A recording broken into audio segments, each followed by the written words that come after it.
국어 고득점 어렵지 않아요. 여러분, 그 다음에 공손성의 원리입니다. 공손성의 원리. 저도 이제 뭐 사람도 좋아하고 대화하는 것도 좋아하고 그런데 어떤 사람과 대화를 하고 나면은 집에 가는 길에 굉장히 찝찝해요. 그리고 다시는 걔를 만나지 말아야지라는 생각이 드는 친구들도 있어요. 그 자리에서는 뭐 찍소리도 못하고 그냥 다 듣고서 막 이렇게 웃고 막 그러지만 왠지 집에 돌아가는 길에 기분이 막 나빠지는 거죠. 이제 그런 경우들이 있습니다. 근데 또 어떤 친구나 어떤 사람을 만나고 집에 돌아가는 길에 굉장히 기분이 좋아요.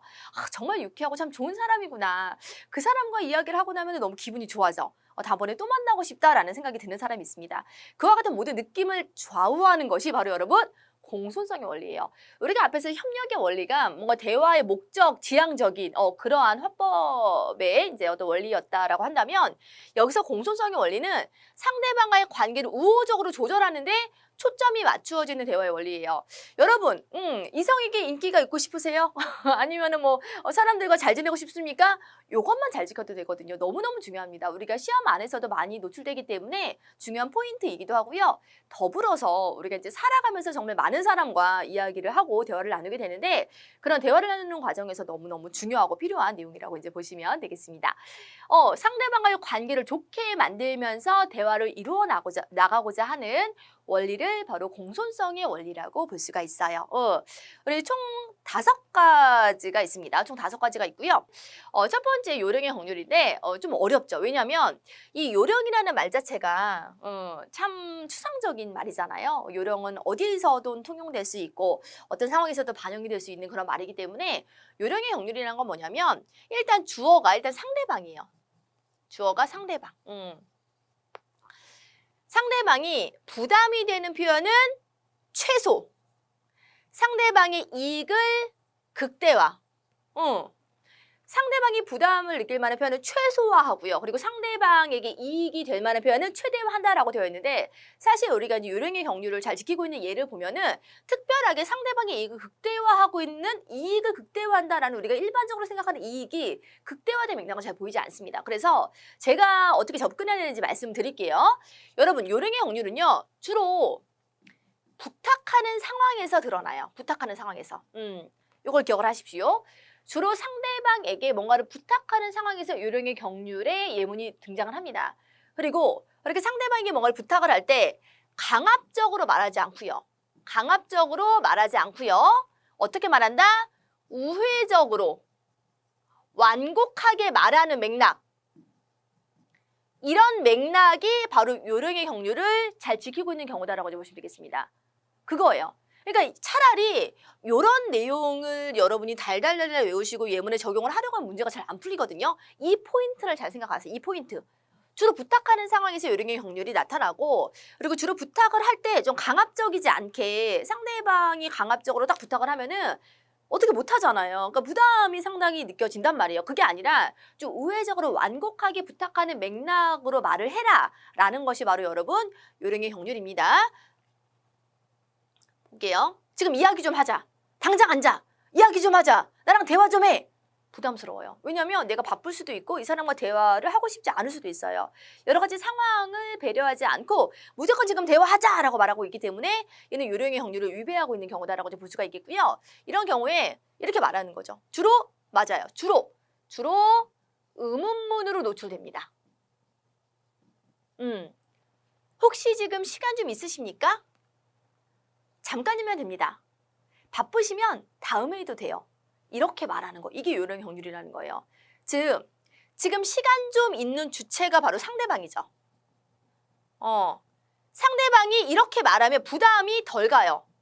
근데 사실 이익이 뭐 최대화된다라고 하는데 얘는 잘 보이진 않아요. 근데 그런 맥락이라는 거죠. 그래서 상대방에게 이제 부담을 덜 주기 위해서 약간 완곡하고 우회적으로 부탁하는 상황이 바로 우리가 요령의 경륜을 지키고 있는 거라는 거예요. 야, 당장 가서 문 닫아. 하는 건 요령의 경륜을 위배하는 거예요. 저기 혹시 문 좀 닫아주실 수 있으세요? 이렇게 말하는 거. 이게 바로 요령의 경륜을 지키는 경우라고 보시면 되겠습니다.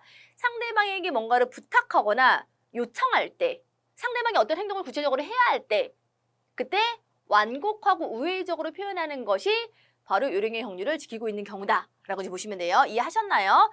얘가 포인트가 될 것 같아요. 책에서 나와 있는 그런 내용만을 바탕으로 문제가 잘 안 풀립니다. 그 다음 여러분 관용의 경륜. 얘도 추상적이죠. 제목 자체가 상당히 추상적이고 여기선 여러분 행위의 주체가 상대방이에요. 화자죠. 죄송해요. 화자. 앞에서 우리가 요령의 경륜 같은 경우는 행동의 주체, 즉 문을 닫아야 되는 주체, 대화에 지금 바로 임해야 하는 주체가 바로 상대방이었잖아요.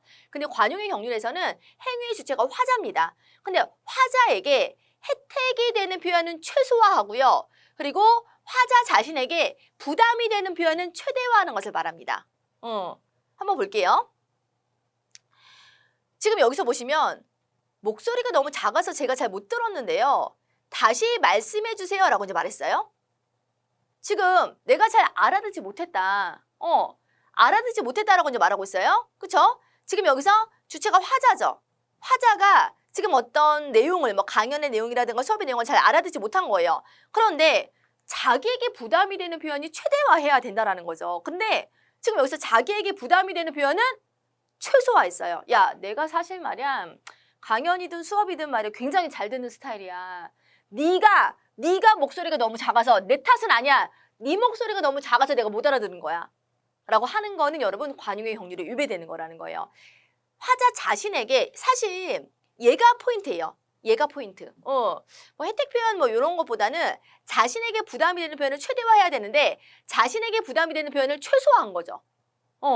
자신에게 부담이 되는 표현을 자신의 부담을 최소화한 거예요. 목소리가 네가 너무 작아서 못 알아들어서 나는 잘 듣는 스타일인데 말이야. 다시 한번 말해주겠니? 역시 여러분 관용의 경우도 부탁하는 상황에서 벌어지고요. 그리고 화자 자신의 부담을 최대화해야 되는 맥락이다라고 이제 보시면 되겠습니다. 이렇게 가면 되죠. 제가요. 다 제 잘못이에요. 제가 잠시 딴 생각을 하다가 못 들었어요. 이거죠. 화자 자신의 부담을 최대화하는 거죠. 내가 부담을 다 안고 가는 거예요. 이 상황에 대해서 어떤 다시 한번 요청을 하는 이 상황에 대해서 화자가 부담을 다 끌어안고 있는 거죠. 제가 집중을 잘 못해서 잘 못 알아들었거든요. 제가 딴 생각을 하다가 못 들었는데 부탁드릴게요. 한 번만 말씀해 주실 수 있으세요? 이게 바로 관용의 경륜을 지키고 있는 경우라고 보시면 되겠습니다. 여러분 지금 여기서 주체가 화자잖아요. 그리고 이 앞에서는 주체가 바로 상대방이에요. 상대방. 그래서 일단 주체가 누군지에 따라서 요령의 경륜과 그리고 관용의 경륜을 우리가 구분할 수가 있습니다. 그리고 또한 우리가 둘 다 어떤 것을 부탁하는 상황이다. 그리고 지금 뭔가 다시 한번 말씀해 주실 수 있으세요? 라는 그런 맥락에서는 이렇게 이제 관용의 경륜이 이제 나타나고 있는데 자기에게 이제 부담이 되는 표현이 이제 와야 된다라는 거죠. 내가 집중 못해서 못 들었다. 부담을 이제 다 끌어안고 가는 거죠. 그런 경우를 우리가 관용의 경륜이라고 합니다. 이렇게 말하면 기분 나쁘죠. 그러니까 만약에 예를 들어서 저에게 질문할 때 선생님이 잘 가르쳐 주셨는데 제가 워낙 공부를 열심히 안 해서 잘 이해가 안 되더라고요. 다시 한번 말씀해 주시겠어요? 라고 하면 아니에요. 제가 다시 한번 말씀해 드릴게요. 너무 감사해요. 이렇게 하는데 야, 네가 못 가르쳐가지고 내가 집중을 했는데도 불구하고 못 알아듣겠더라. 야, 다시 한번 설명해봐. 이러면 이제 제가 조금 부담스러운 거죠. 그쵸? 관계가 안 좋아질 수가 있는 거죠. 이런 거예요. 그러니까 어떤 것을 요청할 때 내가 부담을 다 안고 가는 거. 그걸 바로 관용의 경륜이라고 볼 수가 있습니다. 그리고 요령과 관용이 사실 가장 어려워요. 나머지는 모두 쉽거든요. 우리가 이제 앞에서 협력의 원리에서 질의 경륜과 태도의 경륜을 따로 이제 암기를 해야 됐듯이 우리가 지금 공손성의 원리 안에서는요. 지금 우리가 앞에서 본 요령의 경륜과 관용의 경륜을 이제 조금 예문과 같이 접목해서 볼 때 여러분들이 많이 힘들어 하시고요. 나머지는 괜찮습니다. 여러분 찬동의 경륜은 뭐예요? 그죠? 칭찬이라고 보시면 돼요. 칭찬. 칭찬.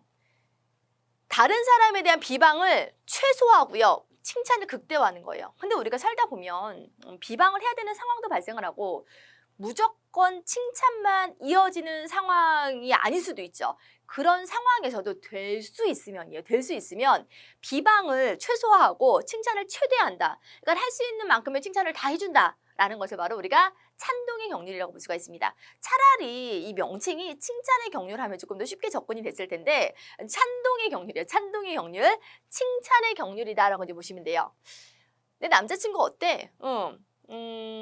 뭐 괜찮은 사람 같아. 뭐 사실 진짜 괜찮으면 야 진짜 괜찮더라 이렇게 이제 말을 하는데 그래도 이제 뭐 조금 부족한 부분이 보였나 보죠. 그래서 뭐 괜찮아. 그리고 지금 여기서 보시면은 성격이 너무 소심해 보여. 안 그러니? 야, 진짜 소심하지? 이렇게 하는 거는 이제 비방을 최대화한 거예요, 여러분. 비방을 최대화한 겁니다. 이런 경우가 이제 찬능의 확률이 유배가 되었다라는 겁니다. 사실 뭐 그냥 입에 발린 말이라도 칭찬을 들으면 기분이 좋죠. 뭐 칭찬은 고래를 춤춘다고 하잖아요. 그래서 나에게 좋은 말을 많이 해주는 우호적인 사람과 만나는 것이 우리가 즐겁고 유쾌하고 그 사람과 더욱더 좋은 관계를 유지하고 싶은 거죠. 만나면은 나에 대한 비방을 늘어놓는 사람과는 그쵸 이렇게 뭐 대하기가 싫잖아요. 그런 거죠. 그래서 공손성의 원리, 찬동의 원리는 그렇죠. 상대방을 칭찬을 많이 해주는 거. 비방을 많이 하는 거는 여러분 찬동의 확률이 유배가 되는 거고요. 그리고 칭찬을 많이 해주는 것은 찬동의 확률에 부합하는 말하기다라고 이제 보시면 되겠습니다. 예, 좋습니다. 여러분 겸양의 확률, 말 그대로 겸양의 태도를 갖추는 것을 말합니다. 그렇죠. 자신의 칭찬을 최소화하고 자신에 대한 비방을 극대화하는 거예요. 앞에서는 우리가 이제 상대방이 주체였어요. 주체가 상대방. 상대방을 칭찬을 막 해주는 거야. 근데 여기서는 주체가 누구냐면은 자신이에요. 자신. 그래서 내가 나의 칭찬을 막 하는 게 아니라 나의 비방을 최대화하는 거예요. 예를 들어서 야, 넌 대단하다, 야. 휴일도 없이 언제나 그렇게 열심히 하니? 라고 이제 말했어요. 얘가 이제 포인트인데, 아니야. 내가 게을러. 일이 밀려서 나온 것 뿐이야. 이렇게 말하는 게 자기에 대한 비방을 최대화하고 자신에 대한 칭찬을 지금 최소화하는 거잖아요. 겸손한 태도를 보이는 것을 우리가 겸양의 경륜이라고 이제 볼 수가 있습니다. 근데 이렇게 말하는 애도 있어요. 야, 내가 원래 말이야 다른 사람보다 좀 부지런하잖냐. 날 좀 배워라. 이렇게 말하는 거는 겸양의 확률에 유배가 된다는 거예요. 뭐 칭찬을 해주었을 때 그 말을 하는 사람의 반응이 어떤지가 이제 겸양의 확률과 관련이 있는데 어째 겸손한 태도죠. 겸양의 태도를 보이는 것입니다. 야, 내가 머리가 나쁘잖아. 그러니까 남들보다 더 열심히 공부해야 되지 않겠니? 야, 내가 시작이 늦었잖아. 그러니까 좀 더 부지런히 해야지. 내가 뭐 며칠 공부를 못했어. 그러니까 오늘 좀 열심히 하는 거야. 이렇게 말하는 거죠. 그게 바로 겸양의 확률입니다. 사람이 참 겸양의 태도를 갖추고 있는 사람이 참 멋져 보이죠. 무서워요. 그리고 저는 겸양의 태도를 갖고 있는 사람은 반드시 저 사람은 뭐를 갖고 있는 사람이에요. 막 이렇게 뭐 떠벌리고 뭐 나 잘났어, 나 많이 뭐 갖고 있어, 뭐 이런 사람들은 저는 하나도 무섭지 않아요. 뭐 뻔해요. 그런데 자신을 낮추는 사람은 정말 꽉 채워진 사람이거든요. 그런 사람이 두렵죠. 뭔 진짜 갖고 있는 사람이니까. 여러분 겸양의 경륜은 그래서 자신의 비방을 최대화 그리고 자신에 대한 칭찬을 최소화하는 것이 바로 겸양의 경륜이라고 이제 볼 수가 있습니다. 여러분 얘도 쉽습니다. 뭐냐면 동의의 경륜이에요. 동의의 경륜. 상대방과 내가 대화를 할 때 공통점도 있고 차이점도 존재를 하겠죠. 근데 공통점을 최대화하고 그리고 차이점을 최소화하는 것을 우리가 동의의 경륜이라고 이제 볼 수가 있는 거죠. 다른 사람과 의견 차이가 있다 하더라도 최대한 최소화시키고 그리고 자신의 의견과 다른 사람과의 의견의 일치하는 바가 있고 동의하는 바가 있다면 극대화하는 것을 우리가 동의의 경륜이라고 이제 합니다. 여기요. 지금 A가 이렇게 말했어. 야, 우리 영화 볼까? 영화? 별로야, 속으로. 그러니까 영화를 평소에 좋아하긴 해요. 나도 영화를 좋아하긴 하지만 오늘은 좀 영화를 보고 싶지 않아. 그럼 영화를 좋아한다라는 그러한 어떤 공통점 있잖아요. 일치점은 극대화시키는 거예요. 아, 영화? 야, 좋지. 나 영화 엄청 좋아해. 우리 그래서 영화 많이 봤잖아. 그렇죠? 극대화하는 거죠. 그리고 이제 차이점을 살며시 말하는 거죠. 야, 그런데 날씨도 좋으니까 시외로 바람 쐬러 가는 것도 좋지 않을까라고 이제 말하는 거죠. 근데 이렇게 말하는 거는 이제 동의의 경륜이 유배가 되는 겁니다. 야, 영화는 무슨 영화야. 저번 주도 영화 봤잖아. 야, 바람이나 쐬러 가자. 라는 거는 일치점에 대해서 전혀 드러내지 않았어요. 차이점만 극대화했어요. 기분 나쁘지, 이제 A가. 야, 너나 봐라. 이렇게 말하겠죠. 아니, 너나 바람이나 쐬러 가라. 이렇게 말하겠죠. 그걸 바로 동의의 경륜이라고 합니다. 우리가 이제 공감의 태도를 잘 갖춘 사람들이 이런 동의의 경륜을 잘 지킵니다. 맞아. 나도 그랬던 적 있지. 맞아. 야, 진짜 거기 맛있더라. 근데 우리 맨날 거기 갔으니까 다른 데 오늘 가보는 건 어떨까? 라고 말하는 거죠. 야, 너는 맨날 거기만 좋아하냐? 딴 데 좀 가보자. 이렇게 말하는 거는 동의의 경륜이 유배가 되는 거다라고 이제 보시면 되겠습니다. 여러분, 우리 5가지 뭐 공부했죠? 요령의 경륜, 그리고 우리가 관용의 경륜, 그리고 찬동의 경률, 그리고 겸양의 경률, 그리고 동의의 경률까지 같이 정리를 했습니다.